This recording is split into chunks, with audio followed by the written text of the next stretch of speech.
কারোর প্রতি একবার অনুভূতি নষ্ট হয়ে গেলে মানুষ আর তখন ভালোবাসা, মায়া, টান এসব আর দেখে না।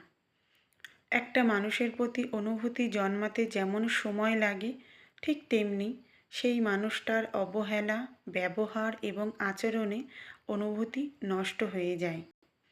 প্রচণ্ড ভালোবাসার পরেও যারা অবহেলা করে, যাদের স্বভাবে মিথ্যা এবং লুকোচুরি লুকিয়ে থাকে, তাদের প্রতি অনুভূতি কখনোই একই রকম থাকে না। অনুভূতি এমন এক জিনিস যেটার যত্ন না নিলে নষ্ট হয়ে যায়। মানুষ তার মন এবং অনুভূতির ব্যাপারে একদমই চাপ নিতে পারে না। মানুষ যেখানে যত্ন পায়, সম্মান এবং গুরুত্ব পায়, ভালোবাসা এবং আদর পায়, সেখানেই নিজেকে রাখতে চায়। আর যেখানে নিজের আত্মত্যাগ এবং ভালোবাসার বিনিময়ে শুধুই অবহেলা পায়, অসম্মান পায়, সেখানে একটা সময় পর গিয়ে থেকে যাওয়ার আগ্রহ হারিয়ে ফেলে।